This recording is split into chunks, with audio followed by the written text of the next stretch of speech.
فاذكروا آلاء الله لعلكم تفلحون۔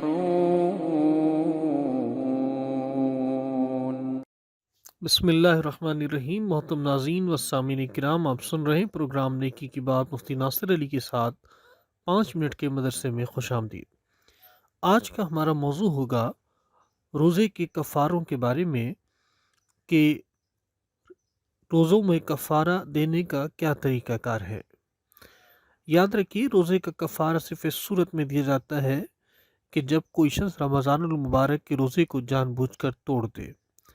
اگر رمضان المبارک کے علاوہ کسی اور روزے کو جان بوجھ کر توڑا جائے تو صرف اس کی قضا ہوتی ہے، کفارہ لازم نہیں ہوتا۔ سب سے پہلے یاد رکھیے، رمضان کے اگر روزے کو کوئی شخص توڑ دے جان بوجھ کر تو اس کے کفارے میں اس کے اوپر غلام آزاد کرنا واجب ہے۔ اگر اس کے پاس غلام نہ ہو تو 2 مہینے تک لگاتار روزے رکھے، لیکن اس میں اس بات کا خیال رہے کہ ان میں رمضان المبارک کے روزے بھی شامل نہ ہوں، اور جن 5 دنوں میں روزہ رکھنا منع ہے وہ بھی شامل نہ ہوں۔ جن 5 دنوں میں سال میں روزہ رکھنا منع ہے ان میں عید الفطر اور عید الاضحیٰ کا دن اور ایام تشریق کے 3 دن۔ اور یاد رکھیں، اگر کفارے کے روزوں کی مدت میں ایک روزہ بھی چھوڑ دیا یا توڑ دیا، چاہے عذر کے ساتھ ہو چاہے بغیر عذر کے ہو، تو یہ سارے کفارے اب روزے میں شمار نہیں ہوں گے، بلکہ ایک نئے سرے سے دوبارہ تسلسل کے ساتھ 2 مہینے کے روزے رکھنے ہوں گے۔ لیکن اگر عورت کو حیض کے ایام آ جائیں تو اس کی وجہ سے یہ روزے منقطع نہیں ہوں گے اور ان کو دوبارہ سے روزہ رکھنے کا نہیں کہا جائے گا۔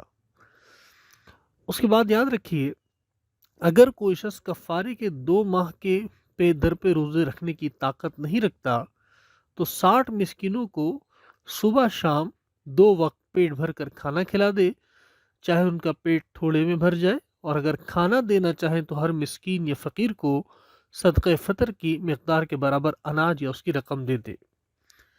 یاد رکھیے کہ اگر کسی نے 1 سال کے رمضان کے دنوں میں کئی دفعہ کا روزہ توڑ دیا اور کسی بھی روزے کا کفارہ نہیں دیا تو ان سب توڑے ہوئے روزوں کے بدلے میں صرف ایک ہی کفارہ کافی ہوگا، اور اگر ایک روزہ توڑنے کے بعد اس کا کفارہ دے دیا اور پھر دوبارہ کوئی اسی سال کے رمضان کے روزوں کو توڑا تو اس صورت میں اس کو دوبارہ کفارہ دینا پڑے گا۔ اب اس کے بعد ہم بات کریں گے فدیے کے مسائل کی۔ بعض اوقات انسان اتنا بیمار ہو جاتا ہے کہ اس کی دوبارہ صحت یاب ہونے کی امید نہیں ہوتی، یا اتنا بوڑھا ہو جاتا ہے کہ اب اس میں واقعتاً روزہ رکھنے کی طاقت نہیں رہتی، تو ایسے شخص کو شریعت نے اس بات کی اجازت دی ہے کہ وہ اپنے روزے کے بدلے فدیہ دے سکتا ہے۔ ہر روزے کے بدلے ایک مسکین کو صدقہ فطر کی مقدار کے برابر غلہ دے دے۔ لیکن اگر وہ مرض یا بیماری ایسی ہے کہ جو ممکن ہے ختم ہو جائے، تو اگر اس کے ختم ہونے کا امکان ہے تو پھر وہ فدیہ نہ دے، جب صحت مند ہو جائے تو پھر روزوں کو ہی رکھے گا۔ لیکن اگر اس کے اندر اتنی طاقت نہیں ہے کہ معلوم ہوتا ہے کہ آگے چل کے صحت یابی نہیں ہوگی، تو پھر فدیہ دے دے۔ یاد رکھیے، ہر مسکین کے لیے صدقہ فطر کی پوری مقدار شرط نہیں۔